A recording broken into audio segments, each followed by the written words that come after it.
Muy buenos días.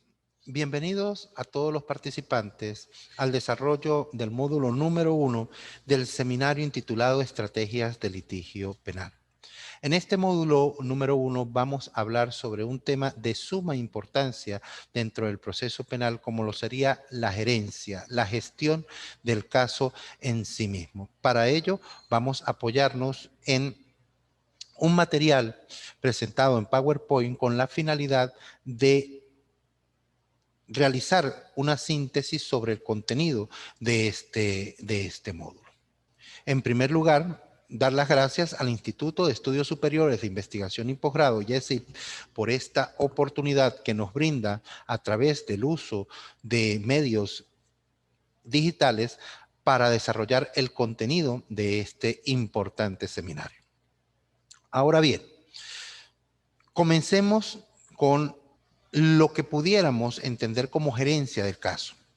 La gerencia del caso es la necesidad de establecer un formato estándar que sirva de bosquejo a los fines de interpretar lo más acertado posible el hecho objeto de estudio con base a los elementos de un posible tipo penal, así como la práctica de diligencias de investigación acertadas que permitan acreditar o no ese hecho. Del concepto en comento, podemos obtener tres elementos fundamentales que van a definir la gerencia de caso.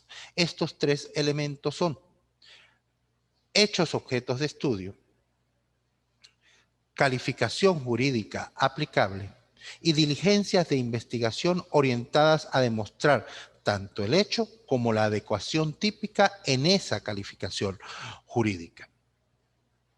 Comencemos entonces por abordar los hechos objetos de estudio. La gerencia de caso tiene como norte permitir a las partes, no solo al Ministerio Público, quien es el titular de la investigación penal, sino también a la defensa técnica, pública o privada, quien a su vez va a cumplir una función pública dentro del proceso, van a permitir que las partes definan su teoría de caso, va a permitir que las partes gerencien de forma adecuada, dinámica, pormenorizada y acertada el hecho objeto de investigación. Y para ello, lo primero es conocer de forma pormenorizada las actuaciones que conforman la presente causa. No es ajeno para nadie, para las personas que se desarrollan en esta área del proceso penal, que en no pocas ocasiones se desconoce de forma detallada qué fue lo que ocurrió o qué es lo que se investigó o qué es lo que se va a llegar a discutir, bien en la fase intermedia, es decir, la audiencia preliminar, bien en la fase de juicio oral y público. Para que ello no ocurra, las partes deben tener conocimiento pormenorizado de las actuaciones que conforman la causa. Y la única manera de hacerlo no es otra sino leyendo de forma acuciosa, prolija, cada una de las actuaciones que le conforman. En el caso del Ministerio Público, de los fiscales y su equipo de trabajo, desde el inicio de la investigación están llamados, y seguro estoy que así se realiza, a conocer de forma pormenorizada los hechos objeto de estudio, tanto del hecho en general como de las circunstancias que pudieran determinar de alguna forma calificantes o agravantes en la adecuación típica. Pero además debe existir una comunicación fluida y constante entre el investigador y el director de la investigación. Muchas veces los órganos de investigación practican diligencias que van más allá de lo urgente y necesario, tal cual lo establece el código como límite inicial dentro de la investigación preliminar, y en consecuencia desarrollan toda una línea de investigación sin que el Ministerio Público pudiera tener conocimiento de estos hechos. Solo es cuando envían el cúmulo de las actuaciones posteriores a las 12 horas fijadas por la ley penal adjetiva que el Ministerio Público tiene conocimiento de los hechos investigados, y es allí donde la defensa técnica pudiera valerse de esta situación para atacar ese tipo de actuaciones. En consecuencia, es de sumo interés para el hecho objeto de estudio identificar las circunstancias de tiempo, llámese fecha y hora, del lugar, la dirección en detalle, de ser posible, donde ocurrió el hecho, así como del modo, las circunstancias en que este hecho ocurrió. Aunque suene o parezca reiterativo y, si se quiere, evidente que lo primero es definir de forma pormenorizada el hecho objeto de estudio, es importante destacar que en no pocas ocasiones este tipo de situación no ocurre. Incluso en las audiencias de flagrancia, las partes, en lugar de discutir de forma pormenorizada sobre los hechos, se centran tan solo en la adecuación típica y la consecuencia jurídica que esa adecuación típica pudiera tener, cuando en realidad debemos evaluar los hechos, la adecuación típica y los elementos de prueba o elemento material probatorio que pudiera existir para el momento, con la finalidad de definir nuestra teoría de caso desde un primer momento. Visto los hechos, pues el segundo de los elementos sería la adecuación de los hechos dentro del derecho, y con ello se debe significar el recorrido normativo que debe realizar el Ministerio Público y que incluya todos los aspectos relevantes de la conducta, llámese atenuantes, agravantes, delitos calificados, eximentes de responsabilidad penal, causales de justificación, y para ello se debe hacer uso de la teoría general de delito, con la finalidad de poder identificar cada uno de los elementos del tipo, tanto de forma objetiva como de los elementos subjetivos, y con ello poder aplicar la norma que efectivamente describa de forma detallada los hechos objetos de estudio.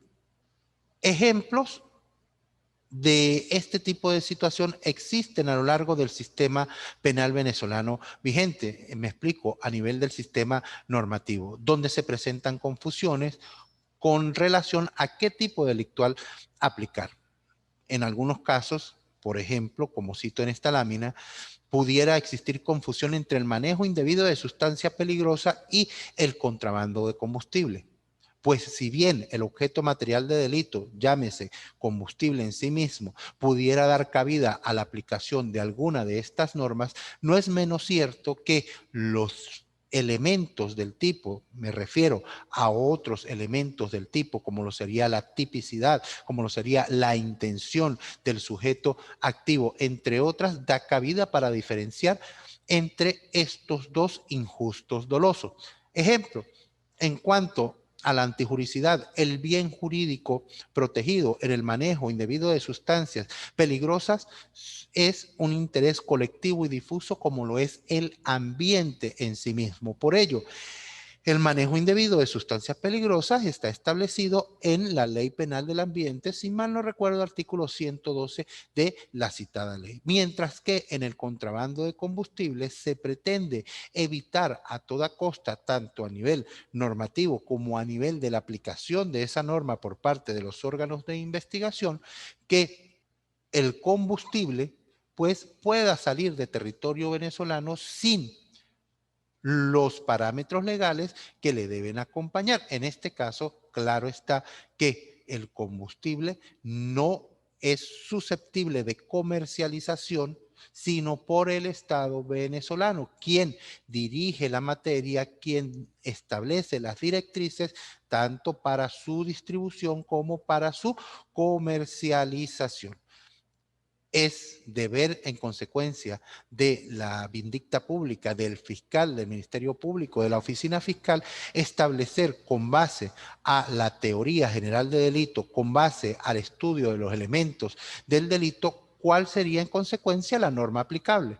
Pero esta relación no es ajena para la defensa técnica, quien a su vez tendrá que realizar un trabajo minucioso para poder definir cuál es su teoría de caso y la norma jurídica que a su criterio sería o no aplicable.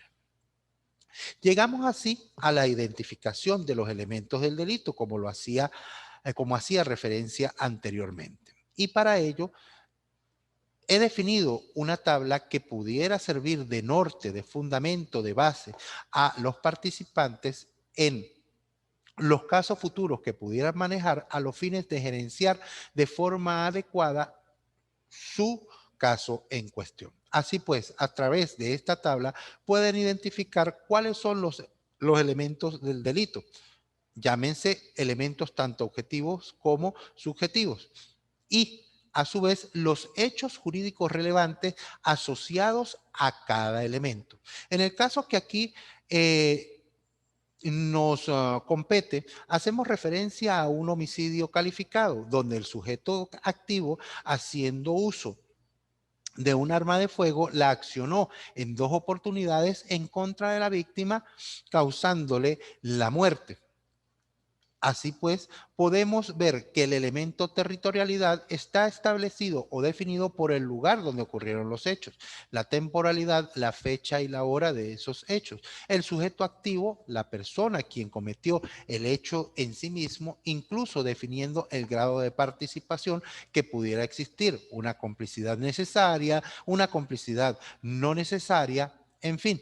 El sujeto pasivo, la víctima, con los datos filiatorios que le permitan identificarse de forma unívoca e inequívoca, lo propio para sujeto activo.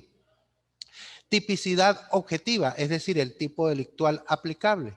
En este caso, un homicidio calificado con alevosía establecido en el 406, numeral primero del Código Penal venezolano vigente.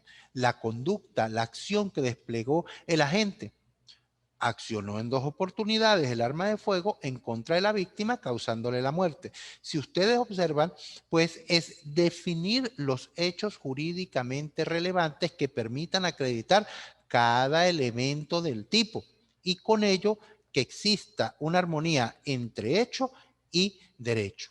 La antijuricidad. ¿Cuál fue el bien jurídico lesionado? En este caso, la vida. La culpabilidad, que tiene o está enmarcada dentro de los parámetros de la imputabilidad, la conciencia de la antijuridicidad y el reproche de la conducta. Pues bien, esa imputabilidad viene dada por la capacidad del agente, del sujeto activo, de comprender lo que estaba haciendo, lo realizaba de forma deliberada. La conciencia de la antijuridicidad, que no es más que el estar consciente en su actuar, consciente en que efectivamente estaba no solo transgrediendo la norma, sino lesionando un bien jurídico tutelado, protegido por el Estado venezolano. El reproche de la conducta fue un sujeto activo y no otro quien accionó el arma de fuego, es decir, esa relación de causalidad entre el sujeto activo, la conducta desplegada y el resultado. Y por último, la evidencia física que permita demostrar cada uno de estos hechos jurídicos relevantes y su relación con el tipo penal. Llegamos así a establecer dentro de la gerencia del caso el asunto a probar a partir del análisis de la evidencia. Y a la tabla anterior, al cuadro anterior, pues sumamos además los elementos materiales probatorios. Es por ello de suma importancia analizar cada uno de las actuaciones que conforma el expediente. ¿Por qué?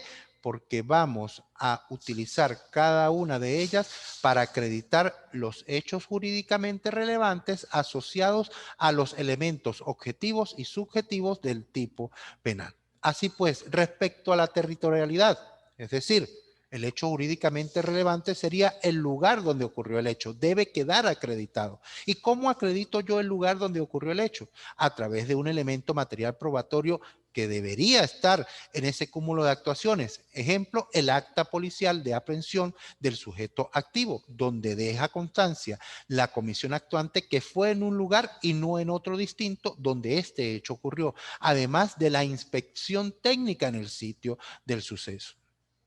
Lo propio para la fecha y la hora, es decir, la temporalidad del hecho, Respecto al sujeto activo, los testimonios de los funcionarios actuantes, quienes lo identifican de forma unívoca e inequívoca, el testimonio de un testigo presencial, como lo sería el señor Luis Medina. Respecto al sujeto pasivo, cómo demuestro esa lesión al bien jurídico tutelado, como lo es la vida, a través del acta de defunción, del protocolo de autopsia, del señalamiento de sepultura, entre otros. Y así sucesivamente para cada uno de los elementos que conforman el tipo penal.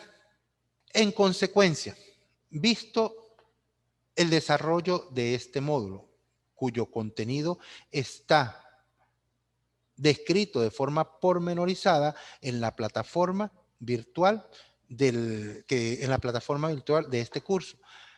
La gerencia del caso es el paso fundamental para poder conocer una relación específica entre hecho, derecho y elemento material probatorio. Ello solo es posible establecerlo a partir del conocimiento de la teoría general de delito, que nos permite definir tanto los elementos objetivos como subjetivos del injusto, doloso objeto de estudio. Llámese territorialidad, temporalidad, conducta o acción desplegada, tipicidad en sí misma, antijuricidad, culpabilidad, imputabilidad, cada uno de los elementos, tanto positivos como negativos, del tipo penal. Esto es de suma importancia no solamente para el Ministerio Público, sino también para la defensa técnica, quien a lo largo del proceso penal deberá definir también su teoría de caso respectiva. Muchas gracias por la atención dispensada en este primer módulo. El contenido del mismo está desarrollado en la plataforma virtual y el plan de evaluación igualmente se establece en dicha plataforma, el cual discutiremos posteriormente. Muchísimas gracias. Hasta luego.